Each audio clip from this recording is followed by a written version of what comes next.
I'm really excited about this workshop because I feel like this is for me.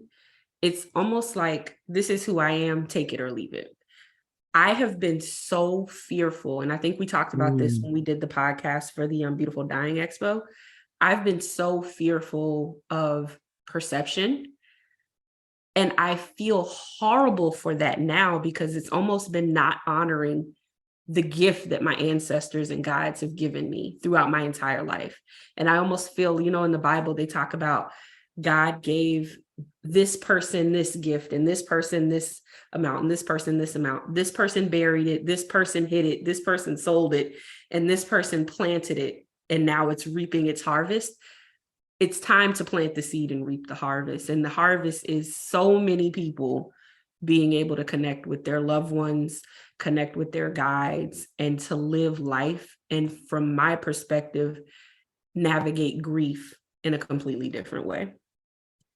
wow, that's beautiful. And I completely feel aligned with what you're saying.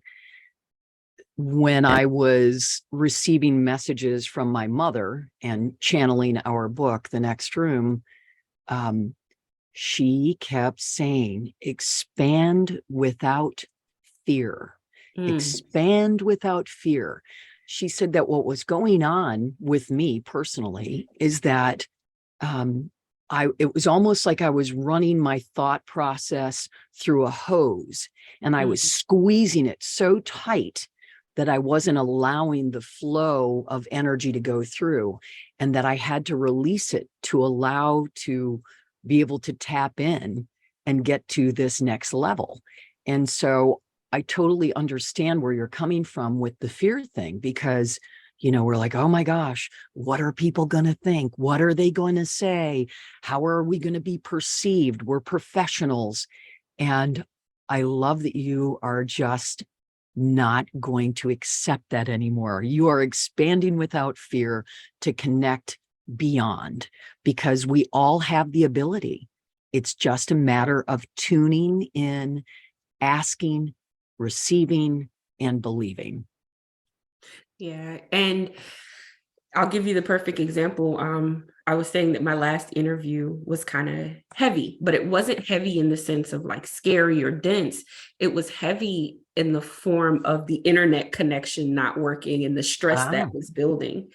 And both myself and Elaine from Hollis Funeral Home, whom I was interviewing and who was so excited to take our course, she shared with me while we good. were talking. Um, we both are grabbing our sage in Palo Santo. And it was like instinctually, we both knew to do that, but we knew that that direction was coming from a higher place.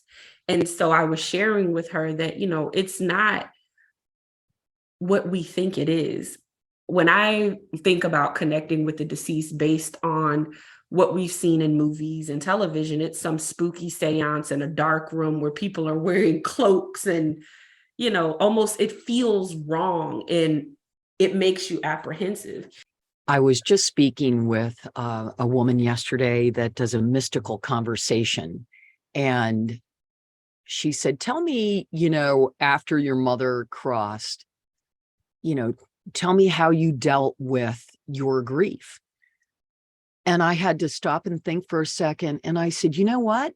I started speaking to my mom immediately, Mm, full conversations, everything. I shared everything. And my husband would come walking through the house and, for many, for I'd say the first year he'd say, who are you talking to? And now he's like, oh, she's either, she's either talking to her hummingbirds, her puppy, or her mom. And now, and Sue just loved that, like I would come out every morning and I'd light my mom's candle. And I have this cool little picture of her inside of like this great frame that's sort of like a stained glass. And it's just hanging in my kitchen. So I see it every morning and I would light her candle and I would come out and say, good morning, mommy. What are we going to do today? Or I would ask for her guidance if I had a problem or if one of the kids needed some assistance or whatever it is.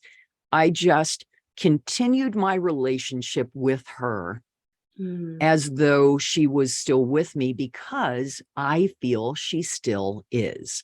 Not only feel, I know without a shadow of a doubt that she is with me now. All of our loved ones and ancestors, those that we know and those that we have forgotten about, are with us. And so it's the most natural thing in the world for me. I shouldn't say no fear, because I do get stuck in that little box occasionally. And then I'm like, I'm kicking it down again. Yeah. So when I do find myself fearing, I know it's just ego, and I need to observe it and then say, okay, that has no place being here with you, because it is keeping you down. It's keeping you small. And I want to vibrate high so that, they have to lower their vibration. We have to raise our vibration so we can hear and connect and feel them and have their guidance, because they return to love. They've got a lot to share. That's so interesting. I was listening to you talk about your relationship with your mom, and something that I don't even think we've discussed yet came up for me while you were saying that, because my mom and I have an extremely loving relationship, but love can get staticky sometimes. And we feel that static between the two of us a lot. So it's not like a, oh, mommy, I want to fall in your lap and cry type relationship. But I know if I ever need anything or if I need support, my mom's there and fighting frivolously and fiercely in spirit for me on my behalf here and in the walking life, right? And I know for a fact that in the times when we're so much alike that we butt heads, in those moments, I've learned to not engage with her physically, but to connect with her spiritually. And I don't even think this course is strictly limited to connecting with the spirits of those that are deceased. Sometimes relationships and walking life are difficult, and learning to connect on a spirit level, I think, is the core of all of it, because spirit has no construct of time and space. It just exists. And when you're able to speak to someone's spirit, the message gets delivered so much more clearly. Wow, that is so spot on. If we would all regard one another as spiritual beings instead of these human beings, a lot of the strife that we go through, or discussions, or butting heads or whatever, would dissipate, because we're really truly seeing them at their soul level, as this bright light of love that's just trying to get through day to day. Being a human being is difficult. Yes. There's a lot going on there. And yeah, that's beautiful. I love that. I love that a lot. I think this will really help people. Obviously we're speaking to the human beings on this side, and what a great thing to be able to help people bust through and meet each other at a soul spirit level while they're here, and also to gain some guidance and some tricks and some just different ways of reaching to that next level too. So that's a great point. Thank you for that, Joelle. Yes. That's really cool. 100%.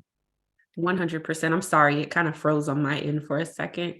But I mean, we could tell you guys about all of these amazing things that are going to happen in the course, but the best way to find out is to head over to thegravewoman.com/courses, click on Align, select the date of February 17th, 2023 at 4:30 p.m. Pacific time, 7:30 p.m. Eastern Standard Time.